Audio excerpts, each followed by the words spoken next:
नमस्कार दोस्तों, स्वागत है आपका मन्नू ज्ञान यूट्यूब चैनल पे।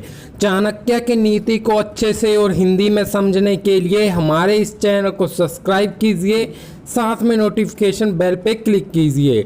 वीडियो को अंत तक देखना आवश्यक है क्योंकि अधूरा ज्ञान सदैव घातक होता है।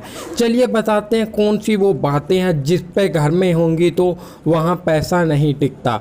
दोष किसके कुल में नहीं है, कौन सा ऐसा है जिसे दुख नहीं है सताया, अवगुण किसे प्राप्त नहीं हुए, सदैव सुखी कौन रहता है। चाणक्य नीति मनुष्य का आचरण व्यवहार उसके खानदान को बताता है। भाषण अर्थात उसकी बोली से देश का पता चलता है। विशेष आदर सत्कार से उसके प्रेम भाव तथा उसके शरीर से भोजन का पता चलता है। कन्या का विवाह अच्छे कुल में करना चाहिए। पुत्र का विद्या के साथ जोड़ना चाहिए। दुश्मन को विपद में डालना चाहिए और मित्र को अच्छे कार्यों में लगाना चाहिए। दुर्जन और सांप सामने आने पर सांप का वर्णन करना उचित है, ना कि दुर्जन का, क्योंकि सर्प तो एक ही बार डसता है परंतु दुर्जन व्यक्ति कदम कदम पर डसता है। इसीलिए राजा खानदान लोगों को ही अपने पास एकत्रित करता है, क्योंकि कुलीन अर्थात अच्छे खानदान वाले लोग प्रारंभ में, मध्य में और अंत में राजा को किसी दशा ने भी त्यागते हैं। प्रलय काल में सागर भी अपनी मर्यादा को नष्ट कर डालते हैं, परंतु साधु लोग प्रलय काल के आने पर भी अपनी मर्यादा को नष्ट नहीं होने देते। मूर्ख व्यक्ति से बचना चाहिए। वह प्रत्यक्ष में दो पैरों वाला पशु है। जिस प्रकार बिना आंखों वाले अर्थात अंधे व्यक्ति को कांटे भेदते हैं, उसी प्रकार मूर्ख व्यक्ति को अपने कटु व अज्ञान से भरे वचनों से भेदता है। रूप और यौवन से संपन्न तथा उच्च कुल में जन्म लेने वाला व्यक्ति यदि विद्या से रहित है तो वो बिना सुगंध के फूल भांति शोभा नहीं पाता। कोयल की शोभा उसके स्वर में है, स्त्री की शोभा उसका पवित्रता में है, धर्म कुलपंथ व्यक्ति की शोभा उसकी वृद्धिता में है और तपस्वियों की शोभा क्षमा में है।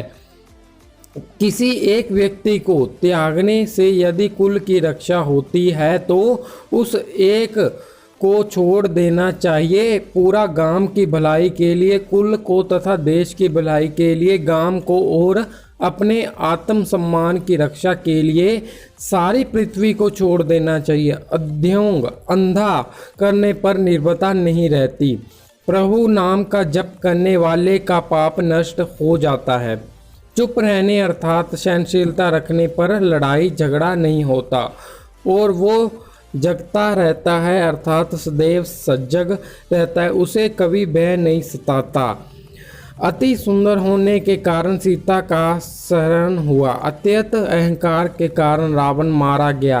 अत्यंत दान के कारण राजा बलि बांधा गया। अतः सभी के लिए अति ठीक नहीं है। अति स्वर्था व्यजरता अति को सदैव छोड़ देना चाहिए। समर्थन को भारी कैसे व्यवसाय के लिए कोई संतान, दूसरा विद्वान के लिए विदेश कैसा मधुर वचन बोलने वाले का शत्रु कौन है।